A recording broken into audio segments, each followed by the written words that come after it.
Hello everyone, welcome back to the update 1.79 dev server, and now after having a look at the Mark 6 AA at battle rating 1.0 rank 1, it is time to look at its much older brother. This is the Chieftain Marksman. It is rank 6, battle rating 8.0, and you'll find it after the Falcon, which is sat in rank 5. So this is a rank 6 vehicle, meaning that it will be good at researching rank 5s and 6s, but nothing else. It would be nice if it was a rank 5, just to get that rank 4 bonus. But what are you getting out of this machine? So you're pretty much getting a British Gepard. It's slightly slower than the Gepard. Its guns are... It depends how you see it. I personally see them as worse, but that's because I'm worse at aiming. For somebody who is better at aiming, these are definitely better guns. And overall, there are slight things which are better on it and slight things that are worse on it. Now, one of the things that I was thinking about during the dev blog is how thick is this turret. We all know the Chieftain chassis. It's okay when it comes to small arms, 20mm, even 35s.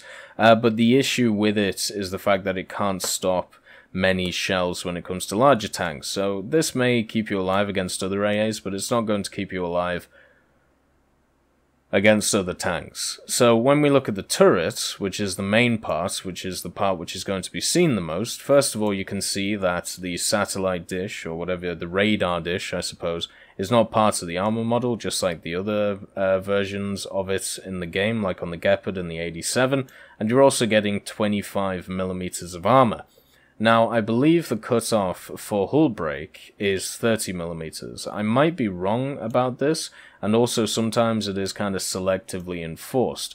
But what is interesting is, since it's 10, 20, 25 all around, and also 10 on these parts which are holding the two 35mm Orlican KDA guns on them, you would think it would be susceptible to hull break. I have tried it, but every time I was shot in the turret by a squad member or a friend, what happened is these twos died. And as you can see, they're quite low down in the turret themselves. You'd think that they'd be standing with a turret this size, but no, instead they're sitting down. There's plenty of space up here, but the round would go in, spall, and kill both of them without really any issues.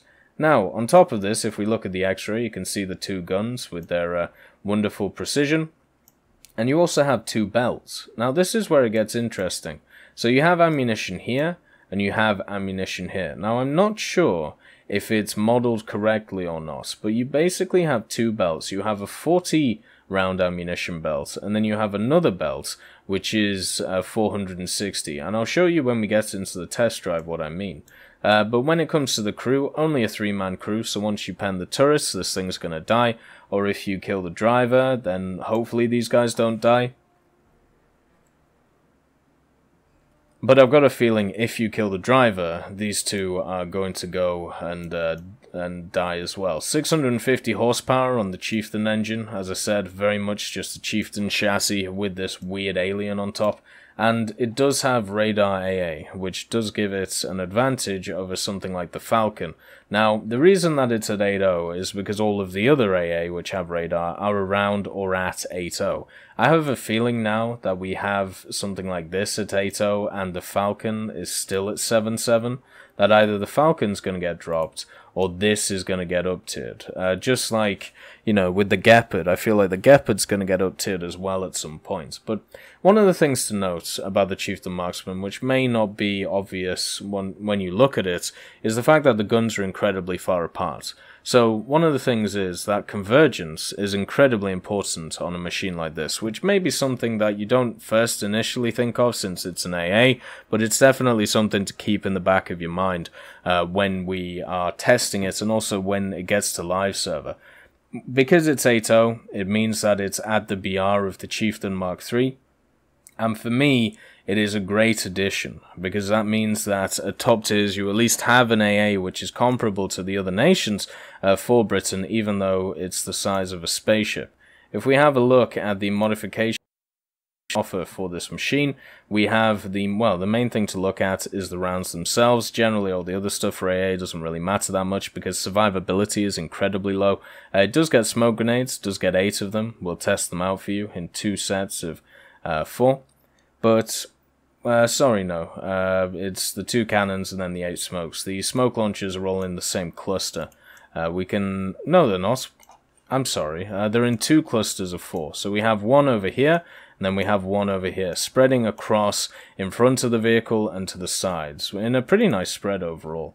But the main thing is the rounds. So you start off with the default belt. It has API and HEIT, pens 68, and overall does a decent amount of damage. On top of this, if you unlock the first one, the 228, what you get is just full HEIT with 1 API, so you get more HE shells compared to what you did before.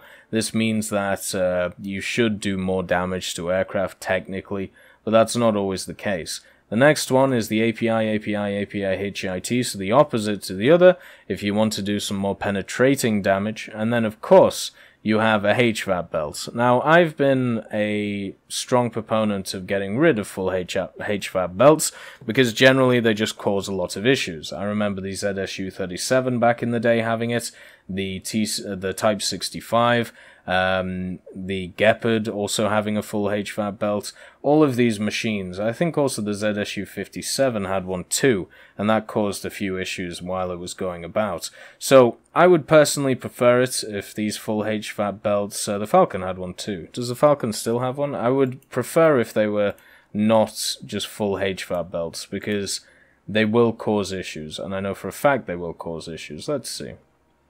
Yeah, even the HVAP on the Falcon is not a full HVAP belt. Only on the Marksman, for some reason, is it a full HVAP belt. But I feel like the majority of people are going to use this just because of its tank capabilities, tank killing capabilities, and also on top of everything else, it still should be good at taking out aircraft. Now, one thing I do want to cast your mind to, though, is the cost. So the cost of these belts, all 3 of them, are 3,800 silver lines for what is effectively 500 rounds. So you better be making a decent, amounts of kills, unless you're going to go bankrupt incredibly quickly. So let's have a look at a test drive of this thing. And I don't think I gave it the right rounds, but you'll see what I mean by the clips. And I don't know whether this is historical. I've never heard about it before after reading about the Chieftain Marksman, but it just seems odd to me. It's something I've never seen with any vehicle before, having a very small belt and having a larger belt. I mean, I can understand the reasons to do it, because you have the smaller belt if you know that you're going to be precise, and you use the larger belt if you just want to kind of spray a bit. But as you can see, we have a 40 rounder, which fires pretty quickly. And then we reload for the 460, and then we go after whatever we're shooting. So, as you can see, I'm terrible in AA, so more ammunition is always good.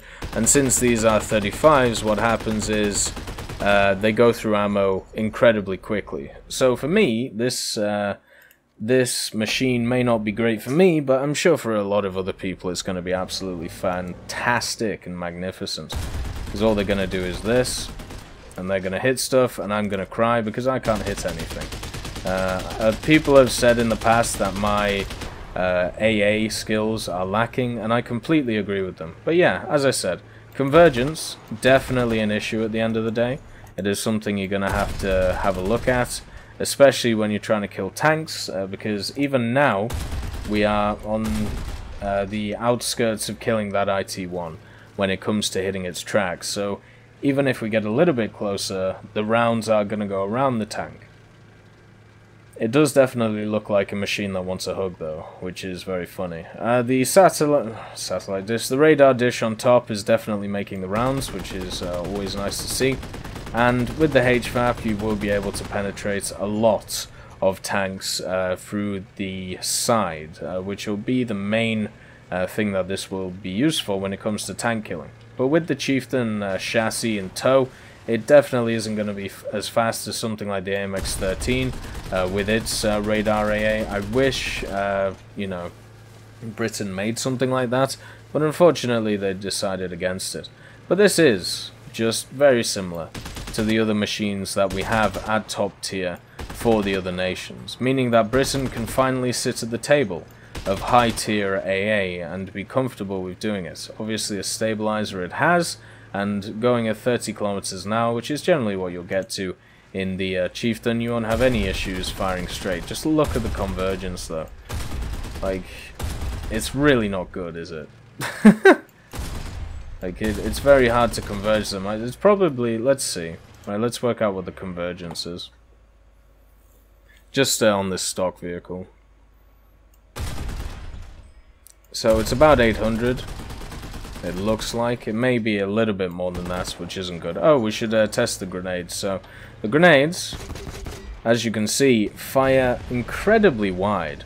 A lot of other vehicles, what they will do is they'll fire grenades generally in a 45-degree arc, like here, but this one, it goes the full 90, which is wonderful to see.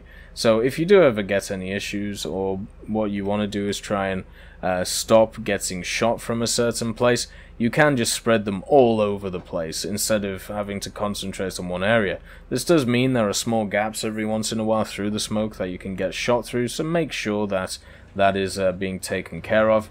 The turret rotation speed, as you can see, is completely fine overall. The elevation is completely fine as well, pretty much a 90-degree up. So yeah, the survivability of the tank is terrible, but it's an AA. Is it going to do the same job as all the other top tier AA? Hell yeah it is, and it's going to do it at about the same rate as long as you take into account the convergence, which is going to be an issue with the machine. I hope you all have a wonderful day, and I'll see you next time.